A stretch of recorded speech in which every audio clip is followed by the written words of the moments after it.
안녕하세요. 사연에 빠지다의 DJ 민영입니다. 오늘도 두 가지 사연 준비되어 있으니 재미있게 들어주시고요. 구독과 좋아요 버튼도 눌러주세요. 그럼 오늘의 사연 바로 시작해 볼게요. 안녕하세요. 저는 새침댁이지만 엄마 생각하는 마음만큼은 비단결보다 더 고운 사춘기 딸아이를 키우며 살아가는 40대 엄마입니다. 지금은 딸아이와 마치 둘도 없는 단짝 친구처럼 투닥투닥 즐겁게 지내고 있지만 사실 제가 제 아이한테 참 미안한 게 많아요. 엄마가 심적으로 불안정할 때가 있어서 아이를 불안하게 만든 전적이 있거든요. 지금도 제 눈에는 마냥 아기 같은데 그때는 지금보다 더 어렸을 때니까 제가 참 죄가 많은 엄마입니다. 자식 앞에서는 무슨 일이 있어도 평정심을 유지하고 아이가 상처받지 않도록 노력해야 하는 게 부모의 도리이지만 그때는 그것조차 쉽지 않을 정도로 힘든 시간을 보내야 했어요. 바로 제 처자식 나몰라라고 밖으로 놔둔 남편 때문이었습니다. 아무리 부부 사이에 아이가 있으면 이혼이 쉽지 않다고 하지만 그놈은 자식 핑계로 제가 이혼이라고는 상상조차 못하리라고 생각하고 제멋대로 설치고 다녔어요. 제가 속을 보통 끓인 게 아니에요. 무려 저보다 잘났다는 여자를 만나 놀아난 남편이었습니다. 그런데도 저와 딸아이한테 미안해하기는커녕 뻔뻔하게 그지없는 인간이 바로 그놈인데요. 야, 너 같으면 너보다 더 잘난 여자 나타나서 관심 있어 하면 안 넘어가겠어? 너라고 별 수 있었겠냐고. 이게 이렇게 사람 취급도 못 받고 이 수모까지 당해야 할 정도로 내가 잘못한 거야? 어? 그래도 내가 우리 지혜 아빠인데. 이 정신 나간 놈이. 야, 너 말 잘했다. 결혼해서 새끼까지 딸린 놈이 똑바로 살 생각은 못하고 제 마누라, 제 자식 새끼 얼굴에 똥칠을 해? 그래놓고도 감히 네 놈이 우리 지아를 입에 올려? 이 금수마트 못한 새끼야. 내가 나랑 내 새끼 기만한 놈을 그럼 가만히 두고 볼 줄 알았어? 아무리 아이 아버지라고 할지라도 내 자식 생각이라고는 한 톨도 안 하는 놈을 언제까지 마냥 두고만 봐줄 수 있겠습니까? 저 역시 속이 썩어 문드러질 때까지 가슴을 치고 이를 간 끝에 결국은 제 모든 걸 다 걸고 그놈에게 철저한 복수를 감행하게 되었습니다. 사건은 지금으로부터 1년 전 무렵에 일어났어요. 당시 저는 결혼 10년 차를 넘긴 가정주부였습니다. 저희 딸아이가 12살 때였어요. 아이 나이를 보시면 아시겠지만 속도 위반으로 생긴 아이였습니다. 사실 제가 지금 남편과 그렇게 꼭 결혼하고 싶은 마음은 없었어요. 당시 소개팅을 통해 처음 만났던 남편을 2년 넘게 만나고는 있었지만 저도 직장 생활을 하고 있었고 제 생활이 꽤 만족스러웠습니다. 집안이 엄한 편이었기 때문에 본가에서 잘할 때는 할 수 없었던 취미 생활이나 저 편할 대로 지내는 일상이 참 좋았거든요. 가급적이면 결혼 전에 이런 시간을 충분히 가진 후에 천천히 결혼을 하고 싶었습니다. 서경 씨는 가만 보면 우리 관계를 너무 가볍게 생각하는 것 같아. 나는 처음부터 서경 씨 아니면 결혼할 생각 없다고 할 정도로 우리 관계에 진지한데 꼭 나만 그런 것 같아. 아이, 그럴 리가 있어. 나도 태훈 씨한테 마음 없었으면 뭐하러 일부러 시간 내서 사람을 만나겠어. 내 성격 안 그런 거 잘 알잖아. 네, 제가 워낙 집순이였던지라 그 말이 틀린 건 아니었어요. 굳이 별일 없는데 외출해서 사람 만나고 그러는 게 저는 좀 피곤하더라고요. 그래서 그때까지 그 나이가 차도록 변변하게 연애도 길게 지속하지 못했었습니다. 연애라는 게 생각보다 노력이 많이 필요한 일이더라고요. 지금도 매일같이 밖에서 데이트하는 젊은 커플들을 보고 있으면 둘 다 에너지가 참 대단하다 하고 싶고 그래요. 그러니 비록 저보다 남편이 제게 더 적극적으로 다가왔다고 해도 남편에게 아예 애정이 없었더라면 저도 그렇게 수고스러운 일을 하지는 않았겠죠. 비록 결혼에 대한 견해가 서로 다르긴 했지만 말입니다. 그래서 결혼 전에 저는 피임을 참 열심히 했다고 생각하는데 또 모르죠. 남편은 호시탐탐 저랑 결혼할 기회만 엿보았으니 저 모르게 저한테 거짓말하고 피임에 소홀했을지도요. 완벽한 피임이라는 건 없다고들 하니 100% 확신을 하기는 어렵습니다만 솔직히 저는 지금도 남편이 조금 의심스럽기는 합니다. 그거야 후일담이고 어떻게 생겼든지 언제 생겼든지 간에 제 딸아이가 제 인생 그 무엇과도 바꿀 수 없는 제게 가장 소중한 존재라는 것은 변함이 없습니다. 그 아비가 어떤 인간인지와는 별개로 아이는 제게 그 이전까지는 전혀 알지 못했던 새로운 영역으로 제 삶을 확장해준 제게는 우주와도 같은 존재니까요. 워낙 보수적이고 가부장적이셨던 저희 친정아버지는 막내딸의 혼전 임신 소식에 노발대발하셨습니다. 당연히 귀한 딸 시집도 가기 전에 덜컥 임신부터 시키는 예비사위를 못 잡아먹어서 안달이셨습니다. 그러면서도 주변에 소문이라도 날까 싶어 전전긍긍 하셨으니 저희 결혼은 사실상 예정되어 있던 거나 마찬가지였어요. 남편 역시 저희 집안 사정이 그런 걸 진작 알고 있었으니 제가 결혼 전에 임신하게 되면 무조건 저랑 결혼할 수 있다는 것도 알고 있었겠죠. 비록 그 일로 장인어른의 못마땅한 사위가 되었지만 말입니다. 그래도 결혼 허락받을 때까지는 저희 아버지 앞에서 미안한 척이라도 하더니 결혼에 성공하고 나니 그때부터는 저희 아버지한테 잘 보일 노력조차 안 하더라고요. 그야말로 결혼 자체가 목적이었지 싶습니다. 살갑게 굴어도 쉽게 화가 풀리지 않을 판에 남의 딸 도둑질하듯 데려간 사위가 저희 집에서도 예뻐 보일 수 없었겠죠. 아마 결혼하고 나서라도 그 사람이 저희 집에 좀 살갑게 굴었다면 그 정도까지 되지는 않았을 텐데. 덕분에 결혼 생활 내내 남편과 저희 친정 간의 관계는 그리 좋지 못했습니다. 저희 부모님한테 안부 전화 한번 제대로 드리지 않은 것은 말할 것도 없고 명절에 자기 본가 드리는 건 당연하게 생각하면서 저희 집에는 한번 가봐야 하지 않겠냐는 빈말 한마디 안 하더라고요. 당신 진짜 해도 해도 너무한다. 당신만 자식이야? 나도 우리 집에서는 귀한 자식이야. 명절 당일 내내 당신 집에서 뼈가 빠지게 나 혼자 일했으면 당신도 우리 집에 얼굴 한번 비춰야 맞는 거 아니야? 그렇다고 우리 집에서 당신 집처럼 당신한테 일을 시키기로 했어 뭐했어. 내오는 음식 한 끼 먹고 오는 것도 그렇게 못하겠어? 명절연휴 며칠이나 된다고 거기까지도 갔다 오냐? 당신도 직장생활 해봤으니까 직장인한테 얼마 안 되는 휴일이 얼마나 귀한 줄 뻔히 알면서 그것도 하나 이해 못해줘? 전 그렇게 가고 싶으면 지아 데리고 당신이랑 둘이 다녀오면 될 거 아니야. 내가 뭐 나 없으면 못 가게 뜯어말리기라도 해? 그런 건 당신이 좀 알아서 해. 남편이 벌어다 주는 돈으로 집에서 편하게 살림이나 하면서 이런 것까지 귀찮게 굴어야겠어? 편하게 살림이나 한다니? 내가 그 말버릇 고치라고 했지? 제가 지아 낳을 무렵부터 몸이 좀 많이 안 좋았거든요. 지아 낳고 나서도 한동안은 출산 후유증으로 고생을 꽤나 해야 했습니다. 그래도 유부녀가 되었어도 어느 정도 경제력을 갖추고 있어야 발언권이 좀 있을 것 같아서 가급적이면 회사에 붙어 있고 싶었으나 병가가 길어지다 보니 저로서도 눈치가 보이지 않을 수가 없더라고요. 결국 무거운 마음을 안고 다니던 회사를 정리해야만 했습니다. 저는 이제 꼼짝없이 집안에 갇혀 살게 될 것 같아 마음이 정말 안 좋았어요. 그런데 저를 위로하길커녕 입이 귀에 걸린 남편이 싱글벙글 말했습니다. 그래, 당신 몸도 안 좋은데 무슨 회사야. 그렇지 않아도 아이 낳으면 아이는 엄마 손으로 직접 키우는 게 가장 좋다 그랬어. 설마 내가 당신 돈 안 벌어온다고 구박이라도 하겠어? 귀한 내 새끼 키우느라 집에서 고생하는 사람한테? 당신이 밖에 나가서 고생 안 해도 내가 몸 부서져라 이래서 당신이랑 우리 딸내미 먹여 살릴 테니까 걱정하지 마.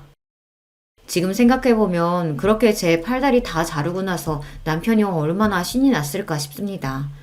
집에서 얌전히 제 새끼 키워주며 자기 뒷바라지 착실히 할 부인으로 저를 낙점했는데 애초에 제가 직장 다니는 걸 그렇게 반기지도 않았어요. 그게 이 나이 먹고는 뻔히 보이는데 그때는 왜 미처 알아보질 못했을까요? 어른들이 결혼 전에 사람 많이 만나봐야 한다고 하시는 게 이래서인가 봅니다. 제가 사람 보는 눈이 없어도 너무 부족했던 겁니다.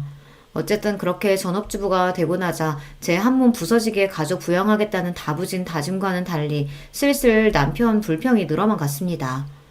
당신 집에서 살림만 하는 여자가 반찬이 이게 뭐냐? 내가 10첩 반상까지는 안 바래도 밖에서 고생하는 남편 생각하면 밥이라도 제대로 먹여야겠다는 생각 안 들어? 진짜 너무한다. 10첩까지는 안 되더라도 7첩 정도는 되는 밥상이었어요. 그나마 낮에 저 혼자 먹을 때는 아이 혼자 독박 육아하느라 밥에 물 말아서 겨우 김치나 무말랭이형 얹어 먹는 둥 마는 둥 밥이 입으로 들어가는지 코로 들어가는지도 모르게 초라한 한 끼를 해결했습니다. 남편 들어오는 저녁 시간대에 아이 등에 업고 관절 다 상해가며 퇴근에 고생했을 남편 음식만큼은 제가 먹는 것과 비교도 되지 않을 정도로 정성을 쏟아 준비한 거였어요. 그래도 아이 낳고 제가 몸 상태가 썩 좋지 않을 때는 저를 위로해주는 척이라도 하는 사람이었기에 저렇게 180도 변한 태도에 처음에는 제가 정말로 잘못했나 싶어 제대로 대꾸도 못했습니다. 저 혼자 서운한 마음에 울기도 여러 번이었습니다. 곧 그게 그놈이 제 마누라를 길들이겠다고 부린 패악이라는 걸 깨닫고 그 다음부터는 밥상머리에서 타박하면 밥삭이고 뭐고 싹 걷어치워버렸지만 말이에요. 여보, 내가 잘못하긴 했는데 그래도 음식 귀한 줄도 모르고 해놓은 것까지 싹 갖다 버리는 건 좀 그랬어. 몇 날 며칠 저녁이라고는 구경도 못 해본 놈이 사과랍시고 하는 말에 기도 안 차더군요. 그렇게 제가 직장 간둔 이후로 점점 부부 사이는 벌어지고 있었습니다. 하는 일마다 반응이 저 따위인데 어떻게 사람한테 정을 붙이고 살 수 있었겠습니까? 그저 이미 생긴 딸아이 아비 없는 자식 만들 수는 없으니 이 악물고 참았던 거죠. 내가 돈만 있으면 이 더러운 꼴 안 보고 우리 지아 데리고 단박에 이 집구석 박차고 나가는 건데 그런 생각을 얼마나 했는지 몰라요. 하지만 아이 낳고 경력 단절을 경험해 보신 주부님들이시라면 다들 공감하시겠지만 제 취업이라는 게 결코 쉬운 일이 아닙니다. 거기다 아이까지 딸려 있으면 더하죠. 중년 여성들이 일할 수 있는 자리가 마트 캐셔밖에 없다는 소리가 괜히 나온 소리는 아니더라고요. 저도 아이 재워놓고 남편 몰래 조금이라도 돈 벌 수 있는 방법이 없을까 취업 사이트를 뒤적이다 한숨을 쉬며 덮은 적이 한두 번이 아니었습니다. 그나마도 아직 아이가 유치원도 가지 않았던 당시로서는 혼자서 집에서 독박 육아하고 있는 제가 할 수 있는 일이라고는 없었어요. 아이 키우는 것만으로도 정말 잠이 모자랄 지경이었으니까요. 자연히 남편한테는 관심이 많이 벌어졌습니다. 대화가 길어지면 꼭 사람 말투리를 잡고 늘어지는 사람이니 길게 대화를 하고 싶지도 않았습니다. 저와 몇 번의 기싸움 끝에 제가 쉽게 자기 뜻대로 고분고분해질 유형의 인간이 아님을 파악했는지 이제 남편도 특별히 할 말이 없으면 굳이 저한테 말을 붙이지는 않더라고요. 부부라고 하기엔 다소 삭막하다고 느껴질 수 있지만 애초에 저희 관계를 이런 식으로 몰아간 건 역시 남편이었습니다. 솔직히 제 입장에서는 남편에 대한 원망이 적지 않았습니다. 우리 딸이 제게 존재 자체가 축복인 것과는 별개로 아이가 생기는 과정 역시 제 입장에서는 석연치 않았어요. 결혼 이후 저나 저희 친정을 대하는 태도도 실망스럽게 짝이 없었습니다. 거기다 제가 직장 관두고 싶어 하지 않는다는 걸 뻔히 알면서 제가 회사 정리할 때 보였던 그 즐겁기 짝이 없는 태도는 또 어떻고요. 그 이후로 제 새끼 키우고 살림하느라 몸이 남아나지 않는 제 마누라를 마치 식충이처럼 취급하던 건방진 태도는 말할 것도 없습니다. 결론부터 말하자면 제 결혼 생활은 이미 실패나 다름없었어요. 집에 월급 가져오는 것 말고는 제 입장에서 이점이라고는 단 하나도 없는 결혼 생활이었습니다.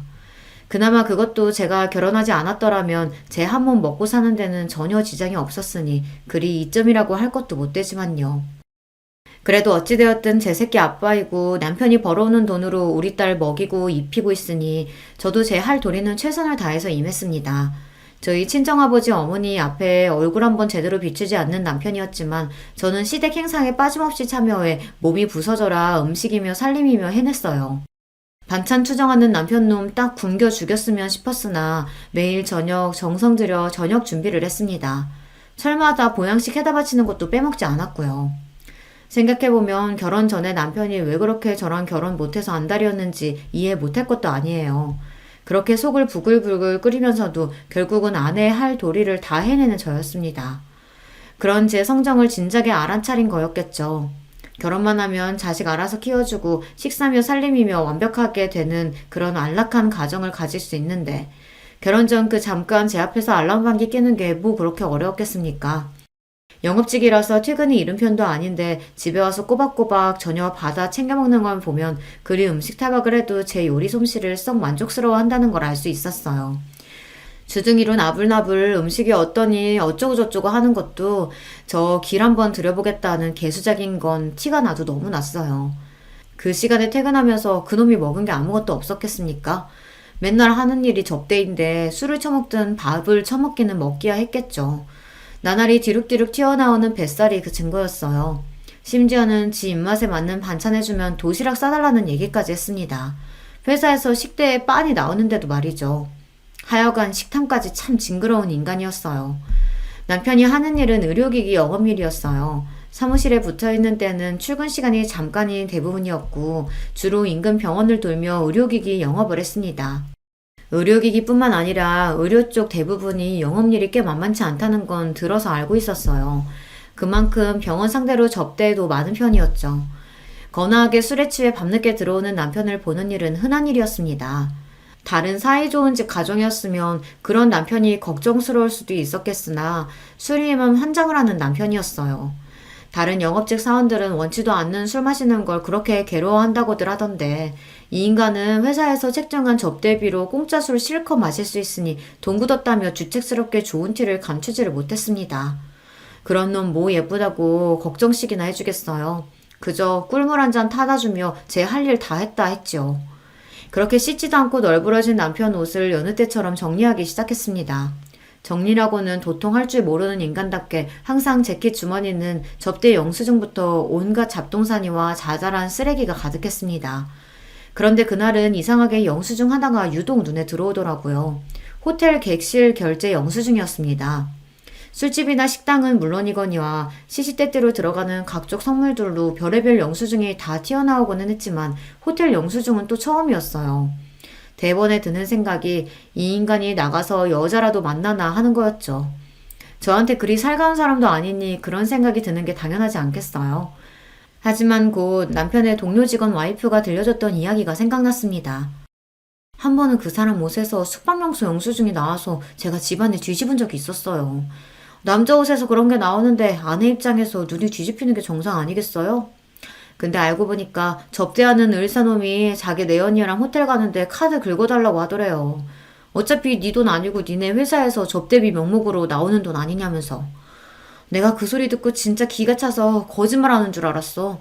오죽하면 내가 블랙박스까지 확인해 봤겠어요? 근데 진짜더라고. 아, 세상에 있는 것들이 더하다더니 의사가 버는 돈이 얼만데 자기 불륜하는 돈까지 접대를 받고. 그 꼴 당하고 내 남편이 힘들게 돈 벌어온다고 생각하니까 억장이 무너지는 줄 알았죠. 그래도 그 집은 부부 사이가 꽤 좋은 모양이었습니다. 어찌되었든 저런 황당한 일도 있다고 하니 섣불리 판단한 일은 아니다 싶더라고요. 솔직히 남편이 불륜을 저질렀다고 한들 놀랍게 느껴지지도 않았어요. 제 식구 그렇게나 업신여기는 놈인데 저한테 무슨 신의가 있다고 정절을 지켰겠습니까? 지금까지 별다른 정황이 있었던 건 아니었지만 접대에는 술접대가 대부분일 텐데 그놈이 헛짓거리 안 하고 돌아다녔을 거라고 기대하는 건 너무 순진한 생각이었습니다. 그래도 배우자인데 남편에 대한 믿음이라고는 저는 하나도 없더라고요. 얘기 들을 때 블랙박스 확인했었다는 소리가 떠올라서 남편이 잠든 틈에 살짝 주차장에 내려가 블랙박스부터 확인을 해봤습니다. 영상은 어렵지 않게 찾아낼 수 있었어요. 남편이 웬 여자랑 술이 떡이 되어서 영수증에 기재되어 있던 호텔로 함께 얼싸안고 올라가는 모습을 말이죠. 그걸 보는데 기분이 참 더러웠습니다. 그래도 남편이랍시고 있는 거 불륜의 증거를 제 두 눈으로 떡하니 확인하는데 기분이 아무렇지도 않을 수는 없더라고요. 비록 사랑은 남아있지 않더라도 인간으로서의 최소한의 존중이라는 게 있지 않습니까? 나는 이제 재취업조차 쉽지 않을 정도로 집구석에 주저앉혀놓고 저놈 혼자 세상 저 좋을 대로 나대고 다닌다고 생각하니 억울하고 또 억울했습니다. 저놈만 아니면, 저 쳐죽일 놈만 아니면 내 인생이 이 지경이 되진 않았을 텐데 생각하니 분해서 잠이 오질 않았어요. 남편의 불륜 정황과 증거를 확보했음에도 섣불리 움직일 수 없었습니다. 우리 딸만 아니었으면 당장에 이혼하고 길바닥에 나앉는 한이 있더라도 제 한 입 어떻게든 채우며 살 수 있었겠지만 지금 상황으로는 딸아이 친권은 고사하고 양육권 확보조차 장담할 수 없었어요. 물론 그 마누라고 제 새끼고 나 몰라라 하는 놈이 제 손으로 애 키우려고 들 리는 없다고 생각했지만 제가 먼저 이혼 서성 걸었다고 감히 괘씸한 마음에 저 괴롭히려고 작정하고 들면 어떡해요. 실제로 이혼할 때 남편 쪽이 불륜 등으로 명백한 유책 배우자임에도 불구하고 여자 쪽이 경제력이 없어서 친권과 양육권을 전부 남편 쪽으로 가져가는 일이 드물지 않다고 들었습니다. 남편이 실제 양육에 관여할 의사가 없어도 전 부인에 대한 복수심으로 괴롭히려고 들 심산으로 양육권까지 싹 빼앗아 갔다고요. 한마디로 아이 엄마 입장에서는 아이 뺏기는 것만큼 괴로운 일이 없으니 어디 너 한번 당해봐라 하는 거죠. 그러고는 할머니에게 애 떠넘기는 일이 부지기수라고요. 남편도 남편이지만 며느리라고 몸 약해서 딸 하나 겨우 낳았다고 우리 지아 별로 예뻐하지도 않는 시부모님이었습니다. 남편 손에서 키운다고 해도 걱정, 시댁에 맡긴다고 해도 아이 걱정, 계속 걱정이 되어 속이 시커멓게 타들어갔어요. 이혼이야 제가 소송해서 이길 수 있다고 하더라도 안정적인 수입이 없으면 지아를 데려오는 일은 요원할 터였습니다. 그렇게 불륜의 결정적인 증거를 확보하고도 며칠을 이러지도 저러지도 못한 채 시간은 흘러만 갔습니다. 그러는 동안에도 혹시 모르니 증거는 차곡차곡 모아뒀습니다. 전에 말한 블랙박스 동영상은 물론이거니와 그동안 저 인간 옷에서 나온 영수증이며 자료는 제가 다 챙겨줬으니까요. 접대용이니 회사에 제출해야 하는데도 저렇게 쓰레기 다루듯 하니 할 수 없이 제가 정리를 했거든요. 그걸 일일이 사진으로 찍어서 보고 있자니 대충 패턴이 보이더군요. 제가 그동안 잘 몰라서 넘어갔던 것 중에도 펜션 같은 숙박업소 영수증이 꽤 되더라고요. 그거랑 남편 차 내비게이션 기록과 블랙박스 등을 대조해보니 꽤 많은 증거를 긁어모을 수 있었습니다. 그 전에는 다른 여자를 만났을지는 모르겠으나 최근 몇 달간 등장하는 여자는 모두 동일인이었습니다. 남편 다니는 동선이 거기서 거기니 여자 신원을 밝혀내는 건 그리 어렵지 않았습니다. 저희 집에서 그리 멀리 떨어지지 않은 동네의 병원 의사였습니다. 상간녀 정체를 확인하고는 분노보다는 실소가 먼저 터지더라고요. 의사면 그래도 공부 많이 해서 힘들게 그 자리까지 갔을 텐데 불륜을 해도 뭐 저런 덜 떨어진 놈하고 놀아날까 싶어서요. 얼굴이 잘생기기래 몸매가 좋기를 해 배 튀어나온 중년 영업직 아저씨 뭐가 좋다고 저러고 사나 생각하니 그 잘난 여자가 애잔하기까지 했습니다. 답은 쉽게 찾을 수 있었어요. 저나 저희 친정 식구들한테는 그렇게 자기가 윗사람이라도 되는 듯 거만을 떨던 남편놈이 그 여자한테는 거의 종이라도 된 것처럼 굽신거리더라고요. 현지 씨는 뭐래도 이렇게 세련됐어요? 선물하는 사람 보람있게. 우리 마누라는 뭘 걸쳐놔도 거적대게 같은 게 사람이 집에서 애 키우고 살림만 할 줄 알지 여자라고는 매력이라고는 하나도 없어요. 그러니 내가 현지 씨한테 이렇게 사족을 못 쓰지.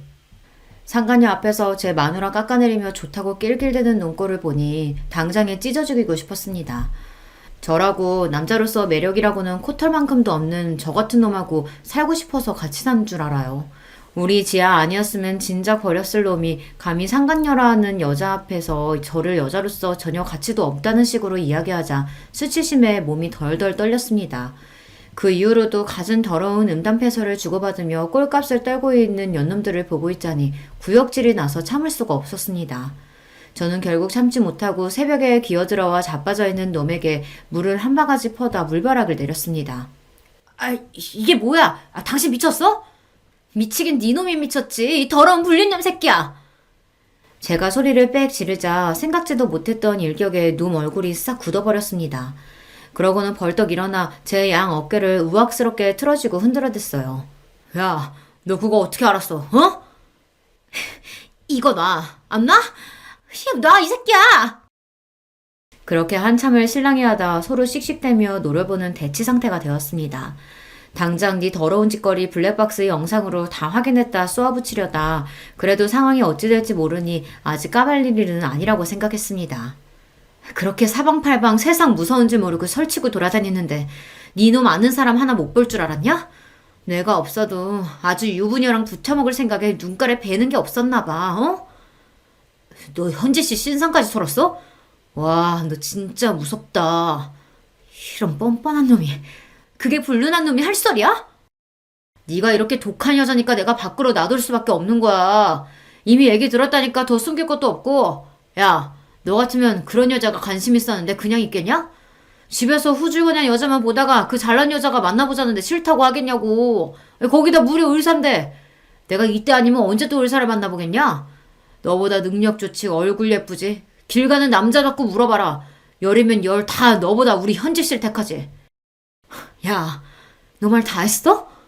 할 말이야 차고 넘치지. 너 행여나 이혼 한 해만에 설칠 생각하지 마라. 너 이혼 소송 거는 그 순간 우리 지아랑은 못 볼 줄 알아. 변변한 직업도 하나 없는 게 무슨 능력으로 내 딸을 데려다 키워? 군소리 말고 넌 지금껏 하던 대로 집안일이나 하고 우리 지아나 잘 키울 생각이나 해. 너같이 아물짝에도 쓸모없는 여자를 그래도 마누라라고 데리고 살아주는 나한테 고맙게 생각하고. 알았냐? 그러고는 자리를 박차고 나가버리는 남편놈이었습니다.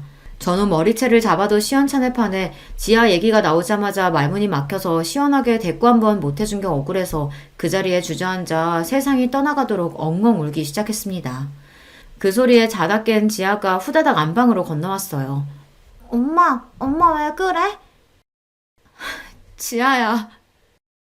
아이가 보는 앞이니 어떻게든 진정을 해야 하는데 도저히 감정을 주체할 수가 없었습니다. 제 엄마가 나라라도 잃은 듯 처절하게 울부짖고 있는 꼴을 보는데 아이가 얼마나 놀랐겠습니까? 딸아이 역시 저를 보면서 따라 울기 시작했어요. 엄마, 울지마, 엄마. 지아야, 아이고 내 새끼. 그렇게 모녀가 그 새벽에 한참을 얼싸안고 통곡을 했습니다. 다음날 아침 저도 저지만 우리 아이 꼴도 말이 아니었어요. 목이 퉁퉁 붓고 눈이 불어 터지도록 울어댔으니 미열까지 나는 딸아이를 보며 복수심에 가슴이 타들어가는 듯 했습니다. 남편 놈 말 맞다나 우리 지아를 잃을 수 없으니 지금으로서는 이혼 소송조차 걸 수가 없었습니다. 그렇다고 이대로 놈 말처럼 쥐죽은 듯이 참고 살자니 그건 그것대로 화가 차올라서 도무지 견딜 수가 없었어요. 그놈이 아니라면 그 상간녀라는 여자에게라도 어떻게든 복수를 해야만 제 숨통이 트일 것만 같았습니다. 지금 생각하면 스스로도 참 어처구니가 없습니다만 저 여자가 남편 채갔으니 저도 저 여자 남편 채가는 게 공평한 일 아니냐는 생각이 들었어요. 평소에 사랑이라고는 코딱지만큼도 없는 놈인데도 말이죠. 그만큼 저도 정신이 나가 있었어요. 여자 신원을 확보했으니 그 남편이 누구인지 알아내는 것 또한 어렵지 않았습니다. 잘난 여자의 남편답게 상간녀 남편은 제법 건실한 회사를 운영하고 있는 한 회사의 대표님이었어요. 회사 홈페이지에 대표 소개에서 확인한 사진을 보니 외모도 멀끔한 것이 제 남편놈하고는 비교하는 게 미안할 지경이더라고요. 도대체 그 여자 정신 상태가 어떻게 되어먹은 건지 의심스러울 정도였어요. 하기야 불륜하는 것들 심리를 정상인인 제가 어떻게 이해하겠습니까? 저 같은 평범한 여자가 쉽게 만날 수 있는 사람이 아니니 그 남자한테 접근하는 것조차 쉽지 않았습니다. 그렇게 회사 앞에 죽치고 며칠을 지켜본 결과 회사 접대 차원에서 점심시간대에 그 남자가 자주 가는 고급 한정식집이 있다는 걸 알아낼 수 있었습니다. 그래도 하늘이 저를 아주 버리진 않으셨는지 마침 그 식당에서 서빙을 할 직원을 모집하고 있더라고요. 저는 결혼하고 처음으로 샵까지 들러서 최선을 다해 그럴싸하게 용모를 꾸미고 실로 오랜만에 면접을 보았습니다. 그래도 제가 아직 죽지는 않았던지 임시 파트타임으로나마 일자리를 얻을 수 있었습니다. 그렇게 며칠을 호시탐탐 그 남자가 오길 기회만 노리고 있었어요. 마침내 예약 명단에서 그 남자 이름을 발견했을 때는 심장이 미친 듯 방망이질 치기 시작했습니다. 여기까지 왔으니 뭐라도 해야 하는데 이건 보통 사람이 할 짓이 아닌 일인지라 제가 말이나 제대로 할 수 있을지 긴장되었어요. 그렇게 떨리는 속마음을 감추고 접대 상대와 함께 예약실로 들어선 그 남자 앞에서 겉으로는 침착하게 서빙을 했습니다. 함께 오신 분이 통화 용건이 있으신지 잠시 자리를 비우셨을 때 이때가 아니면 기회가 없다 싶었어요. 제가 도대체 무슨 생각으로 그 사람 앞에 가서 섰는지 모르겠습니다. 저는 어색하게 웃으며 말했어요. 식사는 맛있게 잘하고 계신가요? 네. 네. 맛있게 잘하고 있습니다. 감사합니다. 접대 중간에 갑자기 말을 거는 제가 무례하게 느껴질 수도 있는데 당황하면서도 정중하게 대답하는 게 매너가 몸에 밴 사람 같았어요. 그 여자는 이런 남편을 놔두고 대체 왜 다시 한번 의문을 가지며 제가 말했습니다. 실은 제가 여기서 여러 번 뵀는데 대표님이 너무 멋지셔서요. 혹시 제가 차 한 잔 대접해도 될까요? 제 말에 그 사람 표정이 묘하게 바뀌었습니다. 제 입으로 말하기 민망하긴 하지만 며칠간 단단히 용모에 신경을 써서 제 겉모습이 그리 보기 나쁘지 않았습니다. 가벼운 남자라면 그냥 유일거리로도 한 번쯤은 눈길을 줄만하다고 생각해요. 비록 이런 짓도 아무나 하는 게 아닌지 그리 말을 걸고도 두려운 마음에 손이 벌벌 떨렸지만 말입니다.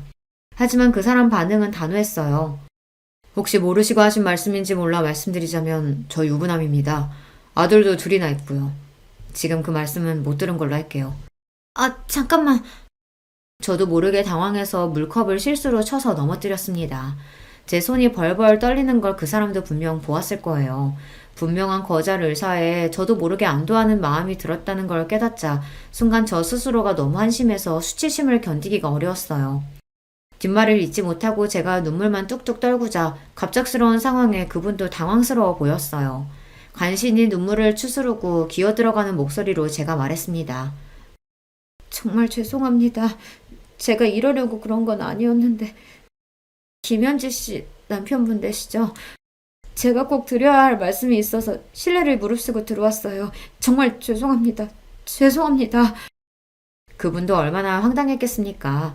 거기다 자기한테 수작권 여자 입에서 나오는 제 아내의 이름이라니 제가 그분이라도 혼란스러웠을 겁니다. 이내 한숨을 쉰 그분이 제게 손수건을 건네시며 말씀하셨습니다. 이렇게 무서워서 덜덜 떠실 거면서 왜 그런 소리를 하셨어요? 무슨 일인지는 모르겠지만 대화가 필요할 것 같네요. 그렇게 뜻밖에도 상간녀의 남편과 제대로 된 대화의 기회를 얻게 되었습니다. 아내의 불륜 사실을 폭로하는 낯선 여자의 말에 그분 눈동자가 세차게 흔들렸으나 저한테 증거 자료가 이미 너무나 많았습니다. 결국 아내의 불륜 사실을 받아들이고 참담하게 일그러진 표정을 보니 죄송한 마음이었지만 그분이 좋은 분 같아서 더더욱 이 사실을 모르고 살기에는 아까운 분이라는 생각이 들었습니다. 알고 보니 상간녀와 상간녀 남편 사이에는 쌍둥이 아들까지 있더라고요. 저 유복한 가정에 눈에 넣어도 아프지 않을 귀한 아들들의 자기는 을사식이나 되는 완벽한 인생을 살고 있는 여자가 도대체 뭐가 아쉬워서 제 남편놈 같은 모자란 놈하고 그리 더럽게 놀아난 건지 다시 한번 그 여자 속내를 이해할 수가 없어 답답해졌습니다. 생각보다 빠르게 마음을 추스른 그분이 제게 말씀하셨어요. 솔직히 참담한 심정이지만 이석영 씨가 저한테 알려주지 않으셨다면 저는 아무것도 모르고 아내에게 속아서 살았겠죠. 그건 정말 감사드려요. 하지만 이석영 씨도 남편에 대한 분노가 크신 것 같은데 왜 이혼하지 않고 저한테 이런 방식으로 접근하신 건지 이해가 안 가네요. 저랑 우리 딸 기만한 저런 놈 당장이라도 버리고 싶지 않은 거 아니에요. 대표님은 넉넉하신 분이니까 제 마음 이해 못 하시겠지만 아무리 상대방이 유책 배우자라고 해도 아이 양육할 조건을 갖추지 못하면 아이 데려오는 게 쉽지 않아요. 그 인간 만나면서 직장도 원치 않게 그만둬야 했고 아이 키우면서 그간 공백이 짧지 않으니 제대로 된 직장 구하는 일도 쉽지 않은데 어떻게 쉽게 이혼 소송을 걸겠어요. 그러다 우리 딸 뺏기면요. 그놈도 그걸 아니까 불륜 저지르고도 저렇게 뻔뻔하게 나오는 거겠죠. 아마 그놈은 제가 대표님 만날 거라고는 상상하지도 못할 거예요. 자기 뜻대로 분해도 숨죽이고 제 뜻대로 살아줄 줄 알았겠죠.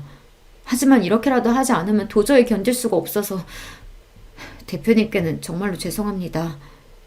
제가 그분께 아내의 불륜 사실을 알려드리기는 했으나 그렇다고 좀 전에 무례가 용납되는 건 아니었습니다. 제가 미쳐도 정말 단단히 미쳤었던 거예요. 우리 지아를 두고 남편 놈이랑 똑같은 더러운 짓을 하려고 했다니 이건 저희 딸에게 속으로 평생을 사죄해도 모자랄 겁니다. 제 사정 설명을 듣고 그분은 생각이 많아 보였습니다. 그러면 이렇게 하는 건 어떻겠습니까? 그렇게 그분 입에서 나온 말은 제 입장에서는 두 눈이 번쩍 뜨일 정도로 실로 놀라운 것들이었습니다. 그렇게 저희는 그날 날이 다 저물도록 두 눈을 형형히 빛내며 오랜 시간 심도 있는 대화를 나누었습니다. 그리고 또 며칠의 시간이 흘렀습니다. 제가 놈 불륜 사실을 알고 있음을 폭로한 다음부터 남편 놈은 자기한테 여자가 있다는 사실을 이제 감추지도 않았습니다. 오히려 그걸로 제가 상처를 입었다는 사실을 눈치채고는 간만에 풀이 죽은 제 모습에 흡족해 하기까지 해보였어요. 저는 놈이 그렇게 계속 착각 속에 살 수 있도록 평소와 다름없이 아이를 돌보고 그 쳐죽여도 모자랄 놈 저녁까지 따박따박 해다 바쳤습니다. 돼지처럼 처먹는 놈 목구멍에 콱 음식을 처박아서 죽여버리고 싶었으나 이것도 며칠만 참으면 된다고 애써 스스로를 달래며 때를 기다렸습니다. 그렇게 며칠 후 남편의 회사 게시판과 그 지역 최대 인터넷 커뮤니티에 익명의 글이 하나 올라왔습니다. 유부남 회사 직원과 역시 유부녀인 접대 대상 여의사의 불륜 정황이 담긴 동영상이 포함된 게시글이 말이죠. 바로 남편놈과 상간녀의 불륜 증거였습니다. 곧장 지역 커뮤니티가 터질 정도로 반응이 뜨거웠어요. 아무래도 그런 사이트를 이용하는 사람 중 지역 주부들 비율이 가장 높을 테니 그들에게야 이런 사건이 감정이입하기 가장 좋지 않겠습니까? 별로 볼 것도 없는 남편놈이 마누라 무시하며 너보다 잘난 여자랑 불륜할 테니 너는 애 뺏기기 싫으면 쥐죽은질 살라니. 유부녀들의 없는 분노도 끌어올릴 만한 대사였죠. 모자이크로 연놈들 눈만 가린 영상은 사실상 그냥 대놓고 둘 얼굴을 공개한 거나 다름없었습니다. 신상 털리는 건 순식간이었어요. 이 지역에서 일어난 일이니 한 달이 건너면 누구든 알아내는 건 너무 쉬운 일이었죠. 당장에 그 여자 병원부터 쑥대밭이 되었습니다. 저 여자랑 엮였다가 내 남편도 눈 돌아갈지도 모른다는 유부녀들의 특유의 유대는 아주 효과적인 도화선이 되어주었어요. 한나절도 지나지 않아 온 동네에 상간녀로 신상이 싹 퍼진 그 여자 피부과는 지역 블랙리스트에 당당하게 이름을 올리는 기염을 토했습니다. 피부과 고객들이 대부분 여자인데 온 동네 여자들의 공공의 적이 되었으니 이 동네에서 병원 장사하는 건 텄다고 봐야죠. 야, 너 미쳤어? 너 죽고 나 죽자는 거야, 뭐야? 남편님이 회사에서 이미 욕이며 봉변은 다 당하고 왔는지 씩씩대며 들어오는 거를 보니 드디어 내가 바라는 대로 착착 이루어지고 있구나 싶어 속이 다 시원했습니다. 감히 나한테 화를 내는 놈 면상에 있는 대로 힘을 실어 싸대기를 철썩 내렸었어요. 하루 만에 완전히 뒤바뀐 제 기세에 놈이 얻어맞은 면상을 부여잡고 어안이 벙벙해져 멍청하게 저를 쳐다보았습니다. 더러운 짓거리는 네가 했는데 왜 내가 죽어? 죽는 건 네 놈이랑 네 그 잘난 상간녀 그년이야. 너 진짜 제정신이야? 진짜 지아 뺏기고 싶어? 네 놈 주제에 무슨 수로 감히 나한테 우리 지아를 뺏어? 네 놈은 이제 네 놈 자리 보존하는 것도 목숨을 걸어야 할 판에. 이게 다 무슨 소리인가 싶으시죠? 이 상황을 설명하기 위해 며칠 전 상간녀의 남편과 대화를 나눈 시점으로 돌아가 보도록 하겠습니다. 저한테는 제 딸하고 같이 있는 게 가장 중요해요. 그 모욕을 당하고도 제가 참고 있는 건 그 이유밖에 없어요. 저도 자식 키우는 아버지입니다. 이석영 씨 마음 이해 못하는 거 아니에요. 그래서 말인데 우리끼리 힘을 합쳐보는 건 어떻습니까? 힘을 합쳐요? 네. 저도 배우자한테 이런 살떨리는 배신을 당해놓고 그 여자랑 계속 같이 살지는 못할 것 같아요. 제 쪽에서야 그 여자가 유책 배우자고 저한테 양육 능력이 있으니 소송은 제가 이기겠죠. 하지만 이석영 씨 남편도 저한테는 가해자 아닙니까? 기껏해야 저는 상간남 소송이나 할 수 있겠죠. 저는 둘 다한테 복수하고 싶습니다. 이석영 씨도 그걸 원하는 거 아닙니까? 그렇게 할 수만 있다면야 더 바랄 게 없지만 어떡해요? 이용 소송하시는 거 제가 도와드릴게요. 뜻밖의 제안에 너무 놀란 나머지 말문이 막혔습니다. 그런 저를 보고 제가 망설이는 줄 알았는지 그분이 저를 설득하겠다고 다급히 설명을 이었습니다. 아이 뺏길까봐 이혼을 주저하시는 거 압니다. 그러면 아이만 확실히 데려올 수 있다면 되는 거 아니겠어요? 그러면 그놈이 아이 양육할 수 없도록 가진 걸 다 빼앗으면 될 일이죠. 그만한 복수가 또 어디 있겠어요. 아이 데려오려면 안정적인 일자리가 필요하다고 하셨죠. 그것도 제가 주선해드릴 수 있습니다. 제 지인 중에 급히 사무 보조 직원을 구하는 사람이 있거든요. 단순 업무라서 연봉이 그렇게 높진 않을 테지만 제 소개면 인턴 기간 없이 바로 정직원으로 채용해 줄 거예요. 그 친구가 사람이 참 괜찮아서 직원 처우도 나쁘지 않아요. 그 정도면 아이 친권 양육권 가져오는데 무리가 없을 거예요. 남편놈에게 복수하는 것도 모자라서 안정적인 일자리까지 제안받다니 이게 꿈인가 생시인가 싶었습니다. 저한테야 정말이지 꿈 같은 이야기지만 어떻게 염치도 없이 그렇게까지 받을 수가 있겠어요. 이혼 도와드리는 건 제 순수한 호의가 아니라 저로서도 복수 때문에 이석영 씨 이용하는 거나 마찬가지예요. 일자리 주소는 그에 대한 대가이자 저한테 사실 알려주신 감사의 표시라고 생각해 주셨으면 합니다. 안 그랬으면 저도 그 여자한테 이용만 당하고 호구 누르시나 했을 테니까요. 그 여자 병원 다 제 돈으로 차려준 겁니다. 없는 집안에서 머리 하나 좋아 을사된 여자 저 만나서 호강시켜주겠다고 지금껏 아낌없이 퍼주며 살았어요. 병원 실소유자도 제 명의로 되어 있어요. 제 덕에 여기까지 와놓고 저랑 저희 아들들까지 기만하다니. 그럼 제가 준 건 다 빼앗아와야 하지 않겠어요? 이석영 씨가 준 증거들 아니었다면 아무리 저라고 해도 이혼 소송이 참 지저분해졌을 거예요. 이렇게 확실한 증거 가져다 주셨는데 저도 그 정도는 해야죠. 이렇게 된 겁니다. 약속한 대로 그 며칠 사이 소개받은 회사로 나가 고용 계약서를 작성하였고 이혼 변호사도 붙었습니다. 준비해둔 게 워낙 많아서 따로 자료 조사도 필요하지 않을 것 같다는 말씀에 저도 참 이를 갈았었구나 싶더군요. 온 동네며 회사며 니놈이 그년이랑 놀아난 걸 이제 모르는 사람들이 없는데 네가 지금 그 영업직이라도 유지할 수 있을 것 같아? 회사 접대비로 호텔까지 들락거려놓고 이 더러운 놈아. 감히 니놈이 내 딸을 인질로 삼고 나를 협박해? 내가 니놈 뜻대로 숙이고 살 줄 알았니? 내가 니놈 패가망신하는 꼴을 보고 말 거야. 그날 머지 않을 것 같으니까 이제 두 다리 뻗고 잘 수 있겠다. 뒤늦게 상황을 파악하고 놈 얼굴에 핏기가 싹 가셨습니다. 이제 상황은 완전히 반전되었어요. 승자는 저고 저놈은 이제 줄줄이 패할 일만 남았죠. 사찰을 돌이킬 수 없음을 깨달았는지 그렇게 거만 떨던 놈이 제 앞에 부끄러운 줄도 모르고 무릎을 꿇었습니다. 여보, 제발 나 좀 살려줘. 나 우리 지아 아빠잖아. 천륜을 어떻게 끊어. 지아도 아빠가 회사 쫓겨나고 알고지돼서 집까지 쫓겨난다면 얼마나 마음이 아프겠어. 우리 지아를 봐서라도 제발 여보. 그 더러운 입 닥쳐. 나를 우리 친정 식구들을 사람 취급도 안 한 주제, 자식이라고 한 번 살갑게 안아주지도 않은 주제, 니놈이 무슨 아비 자격이 있다고.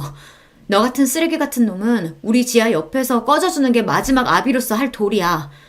그리 잘났다는 네 상간녀년이랑 껴안고 같이 살면 되겠네. 아, 그 여자도 지금쯤 집에서 쫓겨났을 테니 이제 서로 별 볼 일 없으려나? 밖에 추운데 둘이 껴안고 있으면 좀 덜 춥지 않겠어? 꼴도 보기 싫으니까 내 집에서 썩 꺼져. 그렇게 그 더러운 상간남을 제 집에서 쫓아버렸습니다. 정말이지 기분이 날아갈 것만 같았습니다. 놈을 제 인생에서, 우리 딸아이 인생에서 치워버릴 수 있다니 이게 꿈인가 생시인가 싶었습니다. 아마 그분 도움이 없었더라면 이런 시원한 결말은 상상조차 할 수 없었겠죠. 비록 배우자의 불륜 때문에 만난 얄궂은 인연이기는 합니다만 저한테는 분명 귀인이 틀림없었습니다. 더러운 불륜 이야기에 회사 이름이 떡하니 들어가게 만들었으니 회사 윗선에서도 남편놈에게 노발대발했습니다.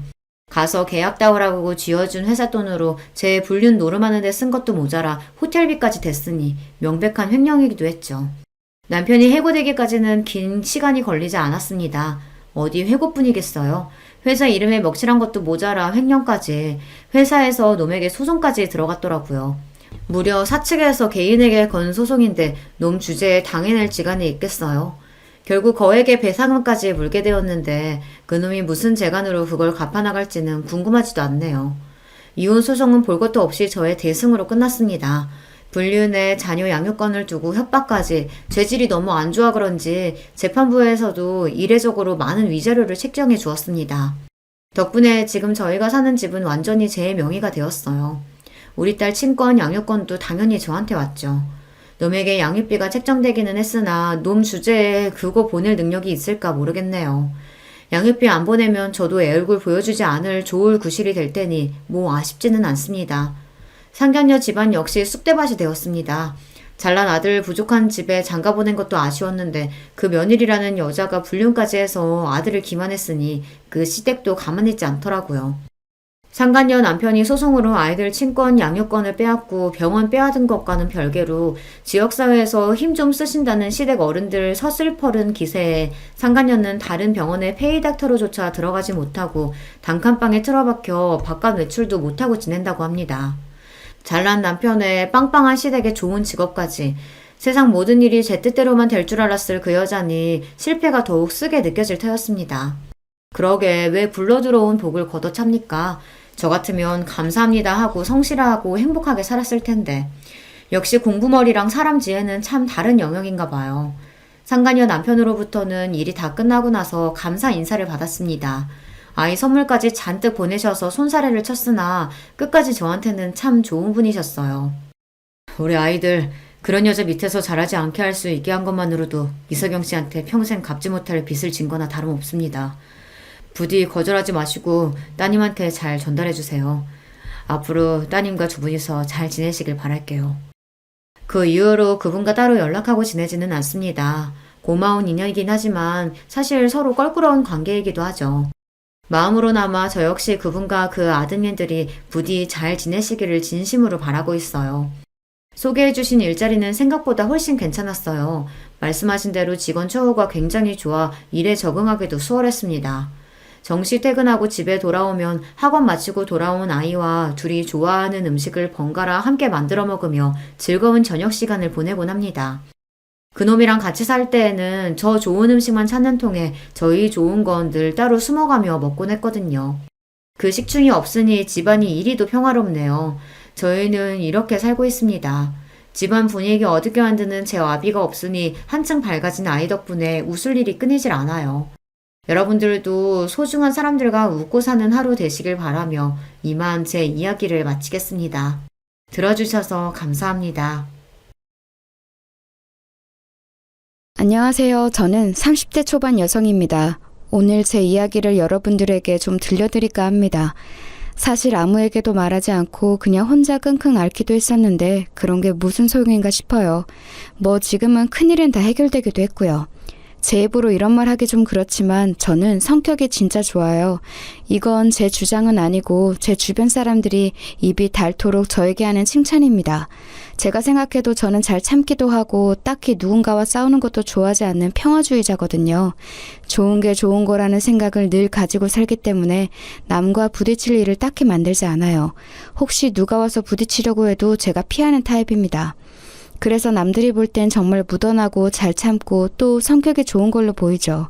실제로도 그렇고요. 그런데 그런 저에게도 도저히 참을 수 없는 일이 생긴 적이 있거든요. 오늘은 그 일에 대해 이야기를 하려 합니다. 우선 그 일을 제대로 잘 이야기하려면 저의 배경부터 설명을 해야겠네요. 그니까 집안 환경, 학벌, 사람들이 흔히들 이야기하는 조건이라는 건 말입니다. 저는 부유한 집안에서 나고 자란 편이에요. 그렇지만 사람들은 그런 줄 잘 모릅니다. 왜냐고요? 그건 정말 유별난 저희 부모님의 지론 때문이에요. 그게 잘못됐다거나 틀렸다는 건 아닙니다. 다만 좀 답답할 뿐이에요. 그게 뭐냐면 뭐든 드러내지 않으시는 거였어요. 무슨 비밀도 아닌데 자신들의 직업을 어디 가서 이야기하지 않으셨습니다. 어머니는 나름 이름이 좀 알려진 화가시고 아버지는 교수신데 정말 친한 친구들 말고는 아무도 저희 부모님 진짜 직업을 모르세요. 그게 자랑거리가 아닌데 사람들이 자랑거리처럼 받아들이는 게 너무 싫으시다고요. 오죽하면 제 고등학교 담임 선생님들은 엄마가 그림 그리는 걸 취미로 삼는 전업주부에 아버지가 그냥 대충 애들 가르치는 일을 한다 정도로만 아세요. 학교에서 애기들 가르쳐요. 초등학교 교사인 줄 아는 사람이 대부분입니다. 나름 대한민국에서 제일 공부 잘한다는 학생들만 간다는 대학 교수를 있으면서 자기소개를 저렇게 한다니까요. 대단히 청렴결백해서 그러신가 보다 그냥 남들 앞에서 으스대는 느낌을 본인들이 받는 걸 극도로 싫어하시는 것 같아요. 그래서 저도 어디 가서 저희 부모님이 뭐 하시는지에 대해서 습관적으로 말하지 않는 버릇 아닌 버릇이 생겼어요. 어느 정도냐면 제가 결혼을 했는데 저희 시누이가 저희 어머니와 아버지의 정확한 직업을 모릅니다. 그냥 학생들 가르치는 걸로 그 정도만 알고 있어요. 저희 부모님은 제 인생에 별 관여를 하시지 않는데 이것 또한 어느 정도냐면 제가 적성에 안 맞는다며 대학을 그만둔다 했을 때도 그래라 이 한마디가 전부였을 정도예요. 제가 대한민국에서 가장 좋은 대학을 들어갔거든요. 저희 집 분위기 어느 정도인지 아실 수 있겠죠? 그런 집에서 나고 자라서 그런지 저는 저에 대한 이야기를 남에게 잘하는 편이 아닙니다. 남편에게도 그랬어요. 아르바이트를 하다 만난 남편은 제가 가난한 집 딸인 줄 알았다 했습니다. 그래서 저희 집에 인사 갔을 때 생각보다 집이 평범해서 놀랐다고 했어요. 그럼 다 쓰러져가는 집에서 살 줄 알았어? 아니, 그 정도는 아니었지만 그래도 평범해서 놀랐었어. 사실 평범한 게 아니긴 하지만 말이야. 시댁 어르신들도 저희 어머니 아버지가 뭘 하시는지 잘 모르십니다. 남편이 대충 말했다고는 했는데 아마 자세히는 모르실 거예요. 앞서 말했듯 저에게는 시누이 한 명이 있습니다. 사실 일찍 공부한다고 유학이다 뭐다 한국에 없었던 시절이 길었던 탓인지 남편은 본인의 누나와 그렇게 썩 친하지도 교류가 있지도 않아요. 그래서 그런지 만날 리도 적었습니다. 시누이에 대한 인상은 그닥 좋은 편이 아니긴 한데 그 이유를 말씀드려야겠죠? 시누이는 상년회 때부터 저를 마음에 들어하지 않는 게 티가 났어요. 아무리 그래도 어른들끼리 만나는 자리에선 조금 조심하는 게 일반적인데 숨기지 못했는지 아니면 애초에 숨길 생각이 없었던 건지 시누이는 제가 마음에 들지 않는다는 느낌을 팍팍 냈습니다. 그 이유는 그날 저녁에 바로 알 수 있었어요. 우리 엄마 아빠 진짜 며느리 욕심 없어. 요즘 세상에 고졸 흔하지 않은데 그걸 그냥 단번에 허락하네. 누나! 너는 사람을 앞에 두고 그런 말을 하니? 아니, 나는 그냥 순수하게 대단하다고 생각하는 건데? 누가 봐도 비꼬는 말투였거든요. 시어머니가 제 눈치를 슬쩍 보셨지만 웃어넘겼습니다. 저도 한마디 하고 싶긴 했지만 그러기 싫었어요. 그냥 다 말하지. 자기 학교 어디 나왔는지나 집안 배경 같은 거. 그런 걸로 태도가 바뀌신다고 그게 진짜인 것도 아니고. 괜히 이런저런 말 나오는 게 더 싫어 난. 어디 대학 그만뒀다라고 하며 사람들마다 입을 댔거든요. 그 좋은 학교를 왜 대체 무슨 생각으로 와 같은 말이죠. 저는 사실 그 말이 더 듣기 싫었어요. 제 선택을 자신들의 기준으로 판단하는 말이죠. 저는 지금 충분히 행복하고 만족하며 사는 중인데 말입니다. 한 번은 그런 일이 있었던 적이 있어요. 엄마의 지인분 중 한 분이 제가 학교를 다니지 않는 것 같으니 제가 무슨 일을 하는지 왜 학교를 다니지 않는지 꼬치꼬치 물어보시다가 제 대답을 듣고 거의 1시간 가까이 잔소리를 하신 적이 있거든요. 네가 어려서 세상 무서운 줄 몰라서 그래. 밖이 얼마나 험한데 돈은 쉽게 벌어지는 건 줄 아니? 그 좋은 간판을 왜 포기하고 나와? 그걸 가지고 있으면 얼마나 인생을 헤쳐나가기가 쉬운데. 아휴, 너도 참 고집이 세다. 엄마의 지인뿐이라 아무 말 없이 듣고만 있었는데 엄마도 참고 있었던 건지 어쨌던 건지 듣다 한 소리 하셨었던 기억이 납니다. 하기 싫은 걸 하면서 불행한 삶을 사는 것보다 낫지 않겠어요? 요즘 애들 그런 식으로 억압하고 그러니까 사회 문제도 많이 생기는 거 아니에요. 저는 그냥 우리 애 하고 싶다는 거 하게 하려고요. 아유, 그래도 그게 아닌데 그 학벌이 너무 아까워서 그렇죠. 이 소리를 정말 거짓말 안 하고 만나는 어른들에게 다 들은 것 같아요. 물론 저를 위해서 해주시는 이야기인 거 알고 있고 감사하는 마음도 있지만 똑같은 이야기를 계속 듣다 보면 질리는 건 어쩔 수 없잖아요. 그때부터 저는 어디 가서 제가 어느 학교를 들어갔었는지 말하지 않는 습관 아닌 습관이 생겼습니다. 저는 학교를 그만두고 원래 좋아하고 하고 싶어 하던 빵 만드는 일을 배웠어요. 그리고 지금은 동네 유명 빵집에서 일하고 있고요. 남편은 제가 나온 대학은 아니지만 그래도 이름만 들으면 다 알만한 좋은 학교로 나와서 취직도 잘했습니다. 남편이 면접을 보러 다닐 때 제가 아는 분을 통해서 정보를 많이 줬거든요. 면접은 어떻게 보는 게 좋고 뭐 그런 것들 말이죠. 부모님 덕분에 인맥이 넓은 편이라 여기저기 좀 아는 분들이 많거든요. 어머니 아버지가 나 당신 덕에 취직 잘 된 거 알면 당신 업고 다니실 텐데 왜 말을 안 하겠다는 거야 대체. 그게 부담스러운 거야 자기야. 어렸을 때 저희 부모님이 왜 그런 걸 그렇게 싫다고 하셨는지 다 커보니 이제는 알겠더라고요. 오히려 그게 더 부담스럽고 싫어서 남편에게 그냥 먼저 나서서만 말하지 말아달라고 부탁했어요. 저희가 나서서 이야기하지 않으면 알게 되실 일 없는 문제라고 생각했습니다. 신우이는 제가 결혼한 후에도 은근히 저를 깔보고 무시하는 말을 자주 하긴 했어요. 남편에게 들어보니 신우이는 어렸을 때부터 본인이 공부를 잘하는 것 그리고 학벌에 대한 집착이 좀 있었다고 하긴 하더라고요. 그래서 공부도 열심히 했고 매형도 제가 입학한 그 학교로 나온 사람이라고요. 한날은 뉴스를 보면서 열심히 우리나라 경제에 대해 이야기하다가 저와 눈이 마주쳤어요. 그러자 피익 웃으며 그러더군요.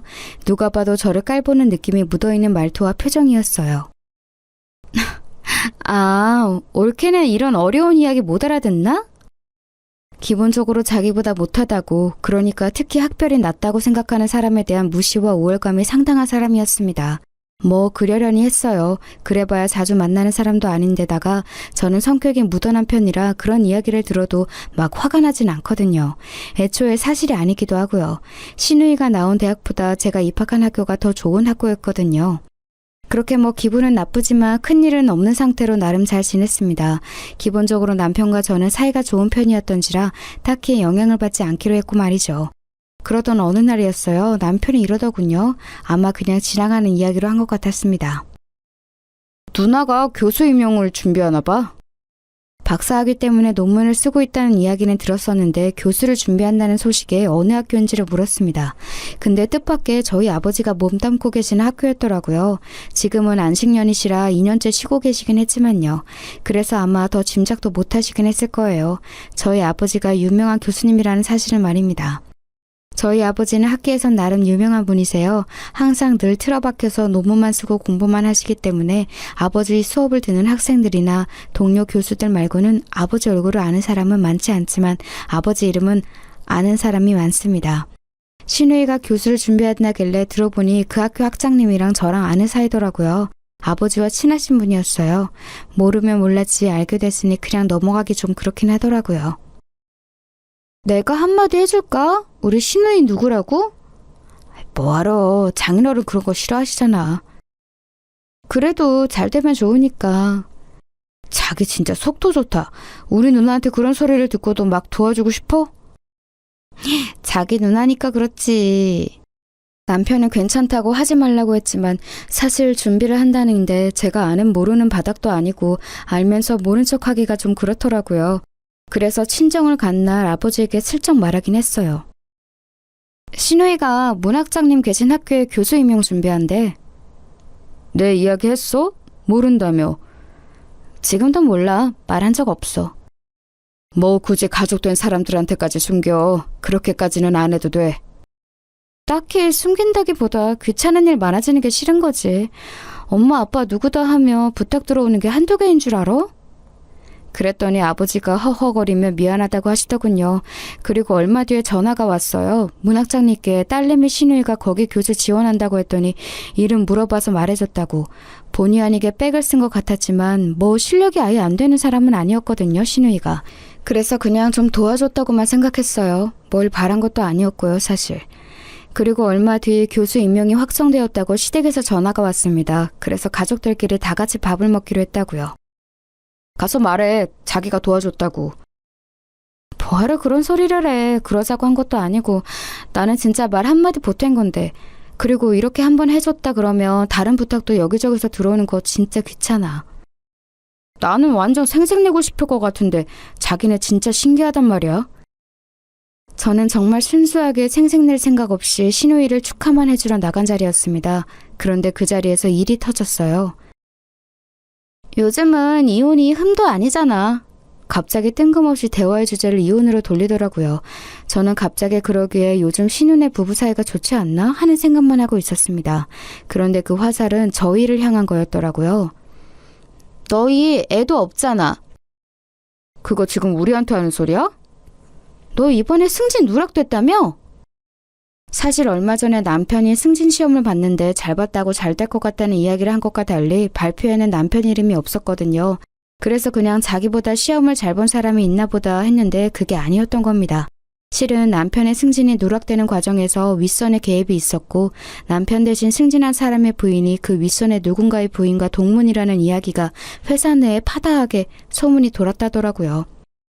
남편과 저는 몰랐지만 그 이야기를 듣고 나서도 막 엄청 억울하거나 아쉽다거나 하진 않았어요.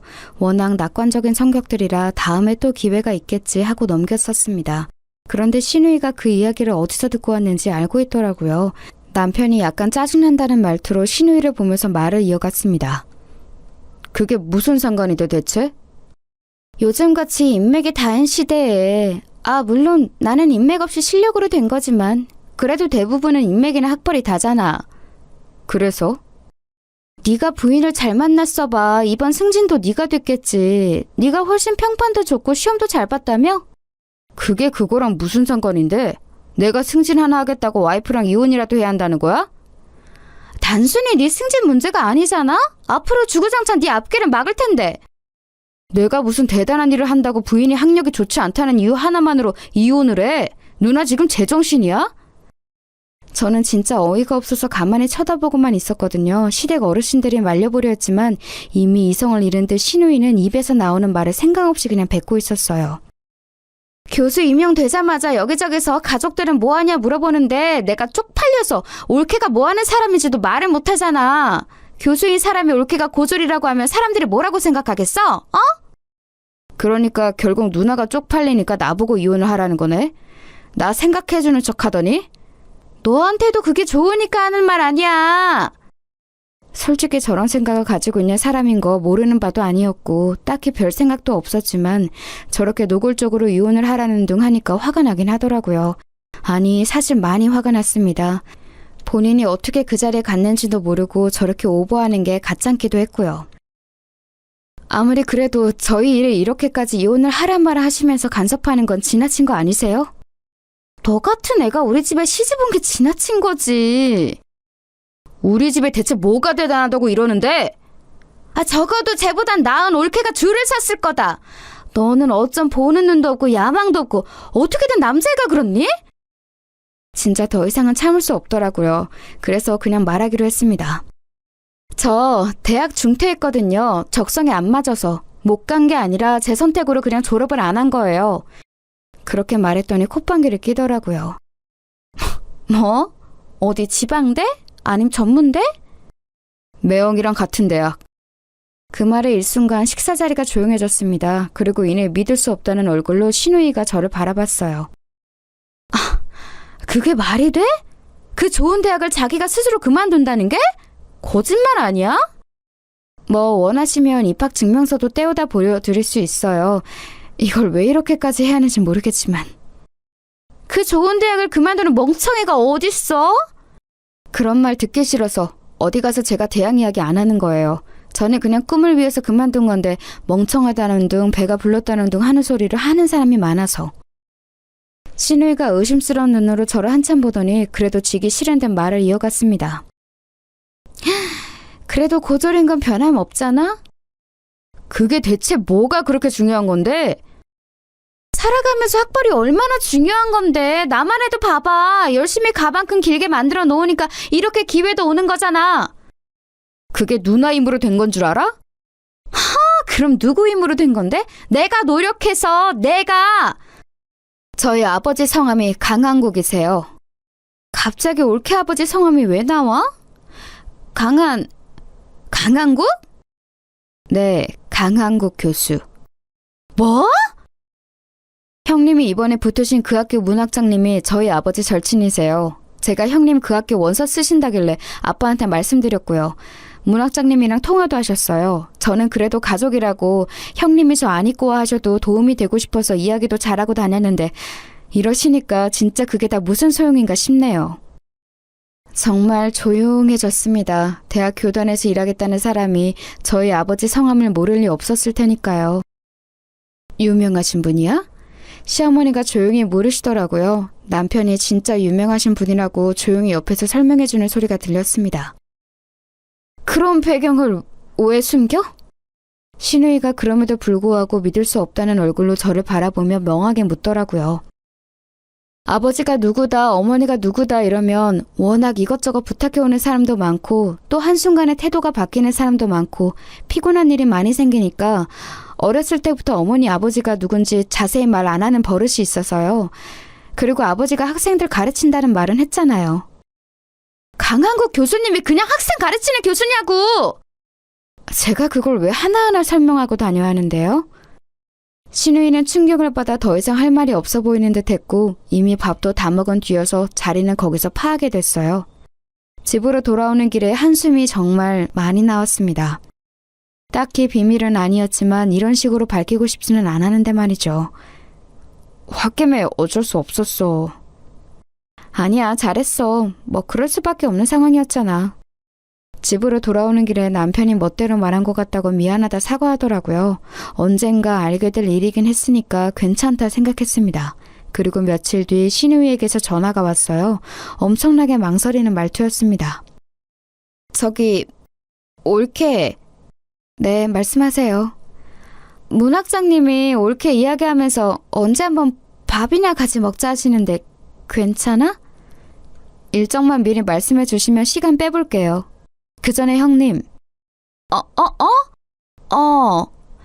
그건 그거고 어제 저한테 하신 무례한 발언들은 언제 사과하실 거예요? 제 그 말 한마디에 제가 일하는 빵집으로 달려왔더라고요. 평소에는 제 말을 들은 척도 하지 않던 사람이 말입니다. 어제 한 말은 진짜 미안해. 배경이 중요하지 않다는 건 아니지만 제 배경을 알기 전과 후가 이렇게 다르신 건 저도 좀 어이가 없네요. 그리고 교단에서 학생들 가르치신다는 분이 그런 몰상식한 말을 막 뱉는 건 아무리 생각해도 좀 아닌 것 같아서요. 제가 괜히 문학장님께 추천드렸나 후회 중이거든요, 지금. 제 그 말에 안색이 하얗게 질리더군요. 혹시나 제가 안 좋은 말을 전할까 걱정돼서 그런 거였겠죠. 아니, 내 생각이 너무 짧았어. 올케 말처럼 학생들 가르친다는 사람이 그런 편협한 사고방식을 가지고 있으면 안 되지. 반성하고 있어. 제가 제 배경 이야기 안 했으면 반성도 안 하셨을 거잖아요. 신우이가 한참을 그게 아니다, 내가 생각이 짧았다 변명 아닌 변명을 하고는 돌아갔습니다. 집으로 돌아가 남편에게 오늘 이야기를 했더니 남편이 되려 부끄러워하더라고요. 자기 누나가 그런 사람이라는 것에 대해서 말입니다. 그나저나 우리 회사 부부 동반 모임한다는데 당신 다음 주 금요일에 가게 빠질 수 있어? 남편 회사에서 부부 동반 모임이 있다고 하더라고요. 원래 그런 자리는 싫어해서 잘 나가지 않는 편이긴 했지만 얼마 전에 신우이에게 부인이 집만 된다는 이야기를 들었어서 그런지 이번에는 나가서 뭐든 도와야겠다는 생각이 들어서 그러겠다고 했어요. 안 와도 되는데. 그러면 당신 또 안 들어도 될 소리 들을 거잖아. 괜찮아. 괜히 부인은 왜 안 왔냐 소리 듣게 하기가 싫더라고요. 그래서 제 나름대로 집에 있는 제일 괜찮은 옷을 입고 그 자리를 나갔습니다. 원래 그런 자리 긴장하는 타입은 아닌데 왜인지 모르게 긴장이 되더라고요. 처음 나가보는 자리라 그랬던 것도 있었을 테지만 누군가에게 평가받는 기분이라 더 그랬던 것 같습니다. 남편 직장 상사들도 있는 자리에서 함부로 굴 수는 없으니까요. 그런데 제 옆자리와 앞자리에 그 남편의 승진을 누락시킨 상사의 부인과 그 부인과 동문이라 인맥으로 남편을 승진시켰다던 그 동료 부인이 앉게 됐어요. 운명의 장난인지 뭔지 말이에요. 우리는 동문이라 진짜 금방 친해졌거든요. 이런 곳에서 동문 만나기 쉽지 않은데 반가우셨겠어요. 은영 씨는 그런 건 모르지 않아요? 고술이라고 들었던 것 같은데? 은연중에 깔려있는 저 무시, 자주 당하는 일이긴 했지만 저는 별 기분이 나빴던 적은 없는데 이 자리에서는 기분이 나쁘더라고요. 남편을 무시하는 것까지 느껴져서 더 그랬던 것 같아요. 그래서 그냥 말을 하기로 했습니다. 어차피 다시 볼 사람들도 아니고 귀찮은 일이 안 생길 거라 생각했거든요. 졸업을 안 한 거지 학교는 들어가서 아예 모르진 않아요. 그렇게 말했더니 살짝 웃는 게 보이더라고요. 보나마나 네가 나와봤자 지방대나 전문대라는 생각을 했겠죠. 아니 그게 무시할 거리가 되는 것도 웃기지 않아요? 사람의 학교를 물어보고 그걸로 판단해서 우월감을 느끼는 사람들 너무 저급하잖아요. 하지만 뭐 그런 사람들에게는 그걸로 갚아주는 게 제일 통쾌한 법이니까요. 아, 그러셨구나. 하긴 요즘 대학 자체를 안 가는 사람이 없긴 하죠. 비전이 안 보이는 학교에서 괜히 등록금이다 뭐다 돈만 쓰느니 금방 그만두고 기술 같은 거 배우는 게 현명한 방법이긴 해요. 제빵 배우신다고 하셨죠? 어머, 제빵 배우는구나. 다음에 케이크 같은 거 하나 만들어줘요. 내가 또 그런 거 맛은 기가 막히게 보거든. 자기들끼리 이미 제가 좋지 않은 대학을 들어가서 학교에서 비전을 찾지 못하고 기술을 배우라 그만뒀다고 확정을 내렸더군요. 그래서 그냥 다이렉트로 꽂아버렸어요. 네, 서울대 경영학과 들어갔는데 너무 재미가 없더라고요. 적성도 아닌 것 같고 졸업해서 적성이 안 맞는 일 평생 할 거 생각하니 답답하기도 하고 이래저래 시간 낭비인 것 같아서 그만뒀어요. 그 말에 장내가 조용해졌습니다. 설경? 그거 문과탑 아니야? 서울대 경영? 과 같은 수군거림이 들렸어요. 진짜 너무 속들이 훤히 보이더라고요. 그리고 그 부인들 2명도 신우이와 같은 눈으로 저를 멍하니 보고 있더라고요. 믿을 수 없다는 눈이었습니다. 서울대 경영이요? 네. 아들분이 제가 들어간 학교 지원할 거라고 들은 것 같은데 맞죠? 뭐 학교는 그만뒀지만 동문들이랑은 저도 종종 만나긴 해서 잘하면 제 동문들 후배가 되겠네요. 상사분 아들이 서울대 경영학과를 준비하고 있다는 이야기를 얼핏 들은 것 같았거든요. 거길 왜 그만둬요? 진짜예요? 적성이 안 맞으면 그만둘 수도 있는 거죠 뭐. 그리고 이런 거짓말을 제가 왜 하겠어요? 금방 들통날 텐데. 그 좋은 대학을 졸업하지 않는 게 일반적이진 않잖아요. 부모님이 속 많이 썩으셨겠는데요? 그만두겠다고 하니까 1초 만에 그러렴이라고 하시던데요. 저희 아버지가 공부를 하시는 분인데 자기도 공부 지겹다고 매일 그만두고 싶으시다고요. 아버님이 아직 공부를 하세요? 만학도신가? 대학에서 학생들 가르치세요. 그 말에 한 번 더 정적이 찾아왔습니다. 교수세요? 네, 나름 유명하세요. 성함이 강한국이라고. 강한국 교수요? 이번에는 옆에 앉아서 가만히 듣고만 있던 남편 상사분이 놀라서 되물었습니다. 당신이 좋아하는 그 화가분도 강 교수님 아내분이시잖아. 아, 어머머머, 김민아 작가님이요? 어머머머머머. 둘이서 호들갑을 떨어대더라고요. 그 모습을 그냥 보고만 있었습니다. 사실 이런 호들갑을 바로 보는 건 그닥 유쾌한 일은 아니라서 그동안 말을 잘 안 했던 건데. 이 사람아, 왜 진작 말을 안 했어? 장인 장모님이 그렇게 대단하신 분들인데. 그게 제가 대단한 게 아닌데요, 뭐. 어머님, 이번 전시회도 나 이번에 갈 건데. 저는 어머니 전시회 잘 안 다녀서. 그래도 이번에는 나오면 안 돼요? 어머니한테 인사 좀 하게. 순식간에 대화의 주제와 그 모임의 주인공이 저희 부부가 되었네요. 늘 이런 상황이 싫어서 비밀로 했던 거지만 이번에는 밝히고 싶었습니다. 그런 대단한 집을 왜 굳이 숨기시는 거예요? 사실은 이런 집안이다 하고 짠 하는 이런 상황을 즐기시는 건가? 남편의 동료 부인이 띠껍다는 듯 비꼬며 이야기하더군요. 그냥 웃음이 나왔습니다. 아니요, 저희 부모님이 누구라는 이유 하나만으로 이렇게 제가 주목을 받는 게 싫어서요. 대단한 건 저희 부모님이지 제가 아닌데요. 그러면 끝까지 말 안 하시는 게 맞는 거 아닌가요? 원래는 그러려고 했어요. 제가 기분만 안 나빴으면요. 기분이 왜 나빠요? 제가 어느 대학을 입학했는지 말도 하지 않았는데 지금 제빵 일을 하고 있다는 이유 하나만으로 제가 입학한 대학이 틀림없이 안 좋은 대학일 거라 판단하고 말하는 건 말이에요. 그리고 은연중에 제빵 일에 대한 무시가 깔려있는 느낌, 그런 걸로 저를 판단당하는 게 너무 기분이 나빠서요. 제 말에 그 동료 부인분의 얼굴이 수치심으로 붉어지는 게 보였습니다. 그리고 상사분, 부인분도 민망하셨던지 입을 다무시더군요. 물론 엄마를 소개시켜줄 마음이 없었지만 그 이야기는 더 꺼내지 않을 것 같아서 다행이라는 생각을 했습니다. 집으로 돌아오는 길에 남편이 웃으며 묻더라고요. 오늘 당신이 싫어하는 거 다 했네. 그 이후로 남편은 직장에서 완전 다른 대우를 받는다고 했습니다. 심지어 저희 아빠의 사유라는 게 위에 어느 분 귀에 들어갔는지 팬이라고 사인을 받아달라는 요청과 한번 사내 강의를 모시고 싶다는 부탁 같은 걸 해왔던 모양이에요.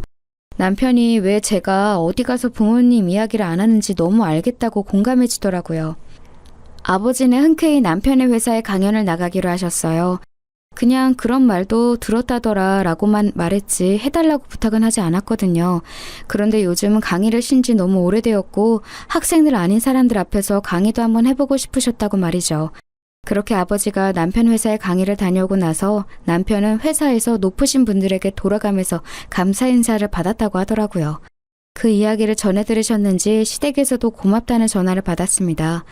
뭐 인맥이든 뭐든 쓸 수 있는 건 써가면서 사는 것도 나쁘지 않다는 생각이 들긴 했었어요.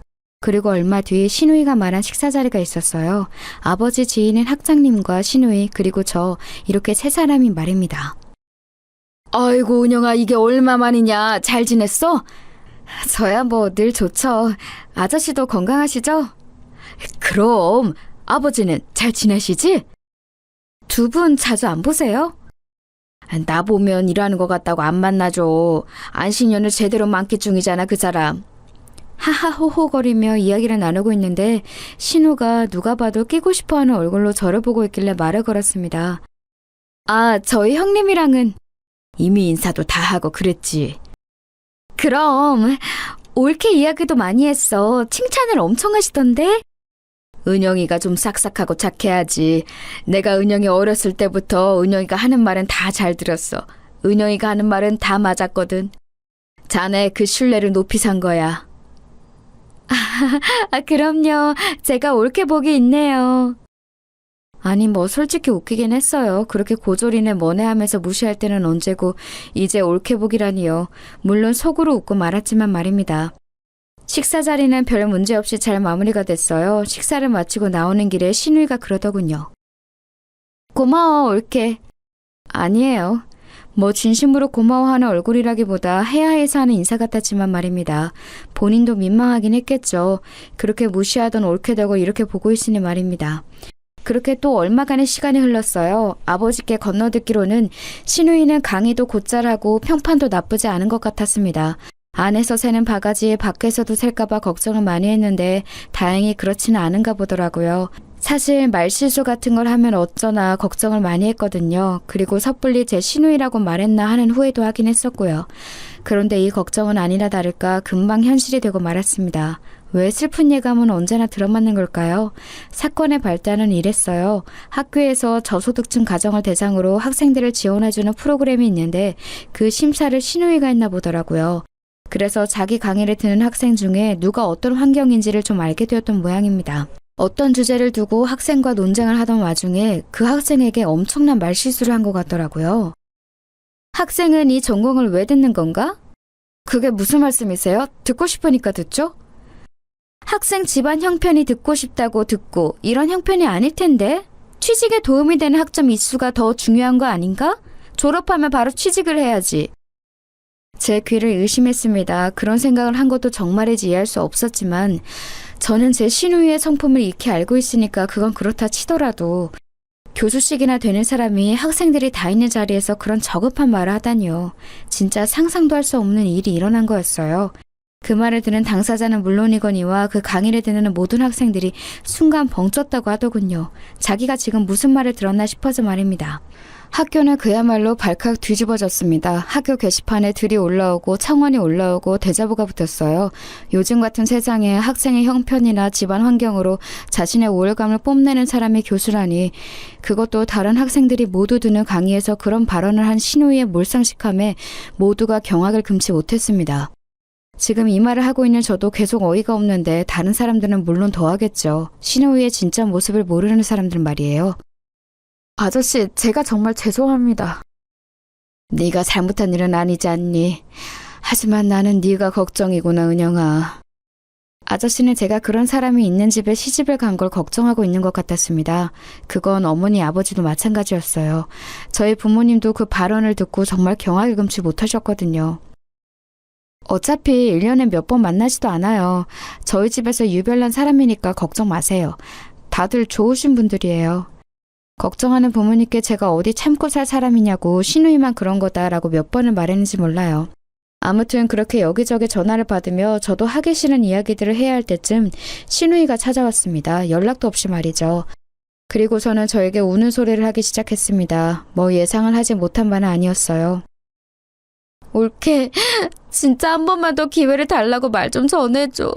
나는 만나주지도 않으셔. 어떻게 대꾸를 해야 할지도 알 수 없어서 그냥 어이없이 바라보고 있었습니다. 그랬더니 완전히 매달리시듯이 하더군요. 내가 너무 잘못한 거 나도 너무 잘 알아. 하지만 한 번 실수잖아. 한 번은 봐줄 수도 있는 거 아니야? 만나두지도 않으시는 거 너무한 거 아니냐고. 울면서 그렇게 말하더라고요. 너무 큰 말실수고 여기저기 기사까지 뜬 일이라 바로 징계위가 열렸고 교수 해임 쪽으로 결론이 난 것 같더라고요. 학교 입장에서는 당연한 처사였습니다. 데려온 지 얼마 되지도 않은 새파랗게 어린 교수가 이런 대형 사고를 친 거니까 말입니다. 울며 저에게 빌고 있는 신우이를 보며 담담한 어조로 말했어요. 그 친구에게는 사과는 하셨어요? 했는데 사과를 받아줄 마음이 없대. 그 친구가 용서를 해야 다음도 있는 거 아니겠어요?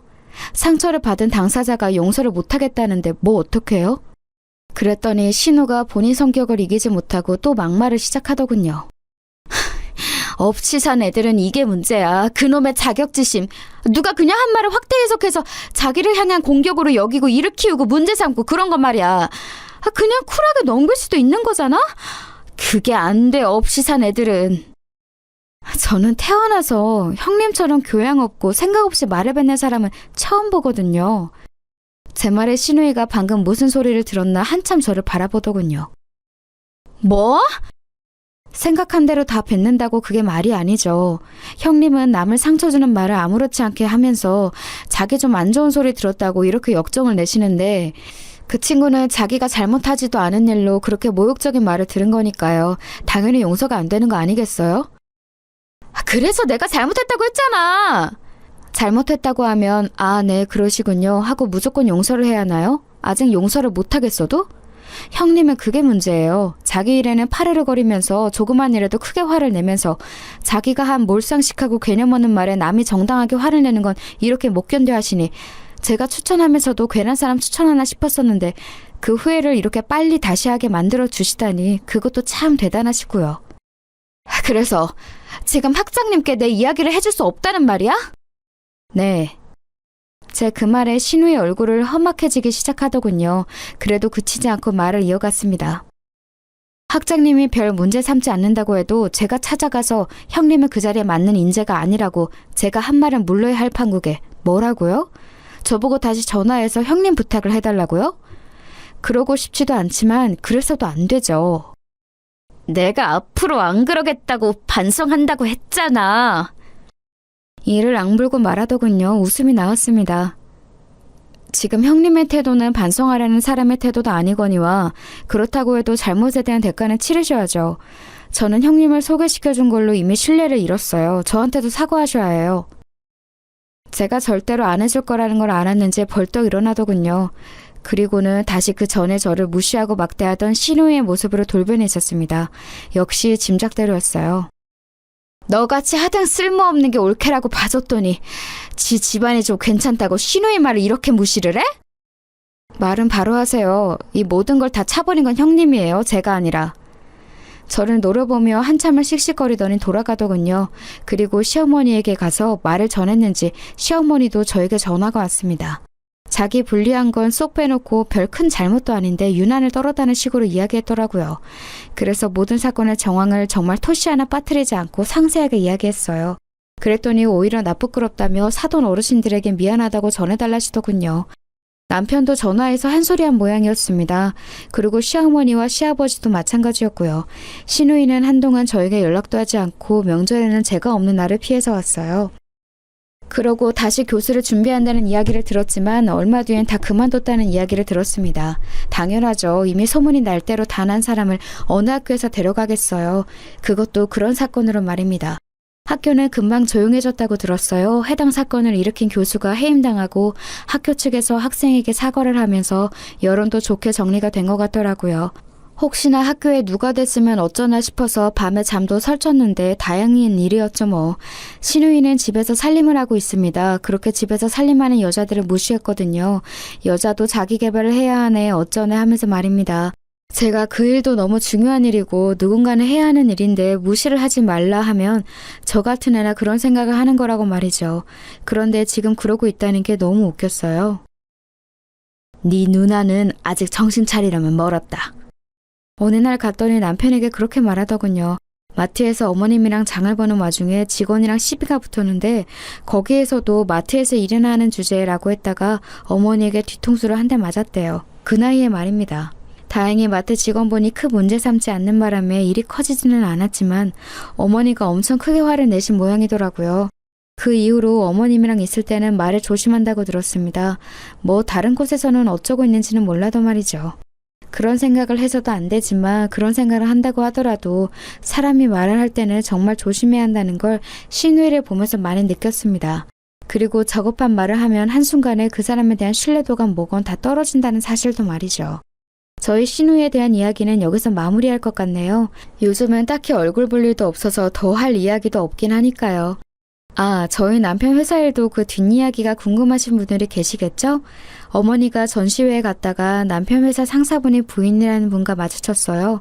막무가내로 저를 앞세워 저희 엄마에게 인사를 하는 바람에 제 낯이 좀 부끄러워졌습니다. 그뿐만이 아니라 이미 판매가 된 그림을 자기에게 팔면 안 되냐는 등 다음 전시회에서는 초대장을 받을 수 있겠냐는 등 어떻게든 제 덕을 보려는 말을 서심치 않아서 한마디 하려던 찰나에 엄마가 먼저 말했어요. 저는 아무리 자식이라고 해도 특혜를 주진 않아서 말씀하신 것들이 다 힘들 것 같네요. 죄송합니다.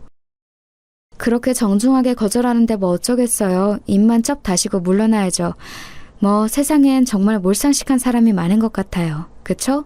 저는 조만간 제 가게를 엽니다. 모든 사람들이 그 좋은 대학을 그만두고 그런 일을 하냐 손가락질하고 간섭했던 일이었지만 저는 학교를 다니며 공부만 하던 시절보다 정말 수억 배도 행복하거든요. 제 인생인데 제가 행복해야 하는 거잖아요. 좋아하는 일을 즐기면서 하니 재미도 있고 자신감도 넘칩니다. 매일매일이 새롭게 즐거워요. 이 이야기를 듣는 분들도 혹시나 하고 싶은 게 있고 그걸로 이루고자 하는 바가 확실하다면 한 번쯤을 도전해보는 것도 좋지 않을까요? 어차피 한 번밖에 못 사는 인생이잖아요. 그리고 살아가면서 다들 남들에게 상처를 줄 말은 하지 않았으면 좋겠어요. 누군가에게 그냥 뱉는 말이 누군가에겐 평생 남기도 하니까 말이죠. 제가 저희 학교 이야기를 그 누구에게도 하고 싶지 않아 하는 것처럼 말입니다. 제 이야기를 재밌게 들어주셨으면 그보다 더 좋을 건 없을 것 같습니다. 그리고 혹시나 남는 게 있으셨다면 그건 더 좋을 것 같아요. 긴 이야기 끝까지 들어주셔서 감사합니다.